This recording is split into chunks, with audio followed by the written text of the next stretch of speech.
চব্বিশে সূচি বদলেছিল আর 25-এ ম্যাচই হাতছাড়া হতে চলেছে।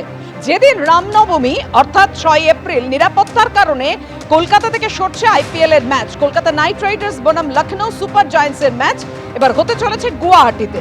কারণ রামনবমীর দিন নিরাপত্তার অভাব সমস্যা হতে পারে, সেই কারণে ইডেন গার্ডেন্সে যে মুখোমুখি হওয়ার কথা ছিল কেকেআর লখনৌয়ের, সেই ম্যাচ হতে পারছে না, সরছে গুয়াহাটিতে।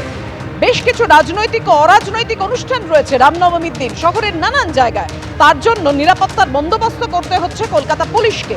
সেই কারণেই ম্যাচের দিনক্ষণ পরিবর্তনের অনুরোধ জানিয়ে সিএবিকে চিঠি দিয়েছিল লালবাজার। জানানো হয়েছিল ওই দিনে তাদের পক্ষে পর্যাপ্ত পুলিশ মোতায়েন করা সম্ভব নয়। গত বছরও রামনবমীর দিন আইপিএল এর ম্যাচ ছিল কলকাতায়, আর সেবারও নিরাপত্তাজনিত কারণেই আইপিএল এর ম্যাচের দিন এগিয়ে আনতে হয়েছিল।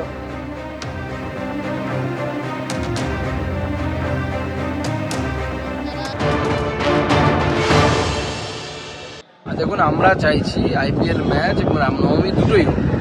আইপিএল ম্যাচ যদি গুয়াহাটিতে শিফট হয়ে যায় তো গুয়াহাটিতে কি রামনবমী হবে না? সেখানেও তো রামনবমী হবে। তাহলে সেখানে আসাম পুলিশ যদি একসাথে রামনবমী এবং ম্যাচ যদি দুটোই সামলাতে পারে, পশ্চিমবঙ্গ পুলিশের কি নেই? নাকি পশ্চিমবঙ্গ পুলিশের পুলিশ মন্ত্রী অপদার্থ যে তার ক্ষমতা নেই যে দুটো জিনিস সামলানো? এটা অজুহাত দিয়ে রামনবমীর বিষয়গুলোকে আটকে দেওয়ার, রামনবমীর পারমিশনকে আটকে দেওয়ার চেষ্টা চলছিল।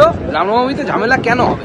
প্রথম প্রশ্ন তো এই বিষয়ে আমার মনে হয় গোটা দেশে এবং বিশেষ করে পশ্চিমবঙ্গে এতে ডিবেট হওয়া উচিত যে ঈদের নামাজ যখন মমতা বন্দ্যোপাধ্যায় পড়তে যান রেল রোডে, কেউ তো ঢিল মারে না, কোথাও তো ঢিল পড়ে না।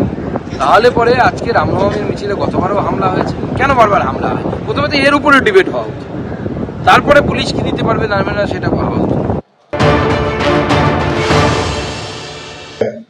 দৃষ্টিকটু লাগছে, কোনো মানেই হয় না। এটা একটা ক্ষমতা অপব্যবহার বলে আমি মনে করি। কারণ আইপিএল এ যারা মাথায় বসে আছে তারা সমস্ত সরকারি দলের বড় বড় রথী মহারথীরা।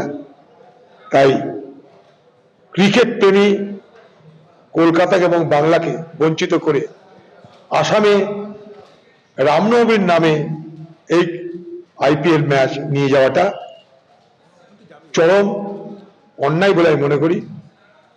বাংলার মানুষ ক্রিকেটের সময় দেখেছি আমরা, ক্রিকেট জ্বরে ভোগে। এইরকম ক্রীড়ামোদী মানুষ ভারতবর্ষের আর কটা রাজ্যে পাওয়া যাওয়া জানা নাই, কিন্তু বাংলার ক্রীড়ামোদী মানুষকে বঞ্চিত করবার কোনো প্রচেষ্টার তীব্র প্রতিবাদ করছি। আরজিকর কাণ্ডের অন্যতম মুখ, প্রতিবাদের অন্যতম মুখ সুবর্ণ গোস্বামী। চিকিৎসক সুবর্ণ গোস্বামীকে দার্জিলিং এ বদলি করা হয়েছে, আর তাই নিয়ে মুখ্যমন্ত্রী মুখ্য সচিব গ্রিভেন্স রিড্রেসাল সেলকে ইমেল ওয়েস্ট বেঙ্গল ডক্টরস ফোরামের। চিকিৎসক সুবর্ণ গোস্বামীর বদলি, উৎপল দাকে অধ্যক্ষ থেকে অধ্যাপক পদে অবনতির প্রতিবাদ। ঠিক কি কারণে ইমেল, কিভাবে প্রতিবাদ জানিয়েছেন তারা, জানাবেন আমাদের প্রতিনিধি, আমাদের সঙ্গে রয়েছেন জিলম করুঞ্জাই। জিলম, একদমই যেটা জানা যাচ্ছে ওয়েস্ট বেঙ্গল ডক্টরস ফোরামের পক্ষ থেকে যে তারা এই যে দুটি বদলির নির্দেশ হয়েছে, একদিকে যেমন ডক্টর সুবর্ণ গোস্বামী, অন্যদিকে প্রফেসর ডক্টর উৎপল দা, এই দুজনের এই যে পদক্ষেপ সেই নিয়ে তারা প্রতিবাদ জানিয়েছেন। তাদের বক্তব্য যে আরজিকর আন্দোলনের প্রতিবাদী মুখ ডক্টর সুবর্ণ গোস্বামী ছিলেন এবং তার পাশাপাশি ডক্টর উৎপল দা, তার ক্ষেত্রে যেটা বলা হচ্ছে যে তিনি বরাবরই সত্যের পক্ষে ছিলেন। প্রশাসনিকভাবে যা যা করা দরকার আরজিকর আন্দোলনের পরে যা উদ্ভূত পরিস্থিতি ছিল, থ্রেড কালচারের বিরুদ্ধে তিনি রুখে দাঁড়িয়েছিলেন এবং সৎভাবে পরিচ্ছন্ন প্রশাসন চালাতে চাইছিলেন। ফলে তাকে এখান থেকে সরিয়ে দিয়ে অবনমন করার মানে হচ্ছে যে অন্যায়কে প্রশ্রয় দেওয়া, এবং এর বিহিত চেয়ে ওয়েস্ট বেঙ্গল ডক্টরস ফোরামের পক্ষ থেকে মুখ্যমন্ত্রী, মুখ্য সচিব এবং স্টেট গ্রিভেন্স রিড্রেসাল সেলকে ইমেল করা হয়েছে এই পদক্ষেপের বিরুদ্ধে বিহিত করতে এবং বিচার করতে। ধন্যবাদ জিলম।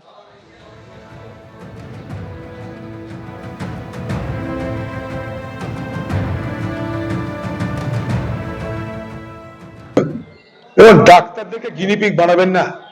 বাংলার মুখ্যমন্ত্রীর কাছে, বাংলার খোকাবাবুদের কাছে, যারা যারা মাথায় আছেন সরকারের, বাংলার চিকিৎসক সমাজকে আপনারা গিনিপিগ বানাবেন না। চিকিৎসক সমাজ হয়তো সম্পূর্ণভাবে আপনাদের কাছে আত্মসমর্পণ করেনি, তাই আপনাদের রাগ প্রতিহিংসা নেবার ইচ্ছা থাকতে পারে, কিন্তু আপনাদের এই প্রতিহিংসার রাজনীতিকে বাস্তবায়িত করতে গিয়ে বাংলার অগণিত গরিব দুস্থ মানুষ তারা চিকিৎসা থেকে বঞ্চিত হবে, এটা কিন্তু স্পষ্ট।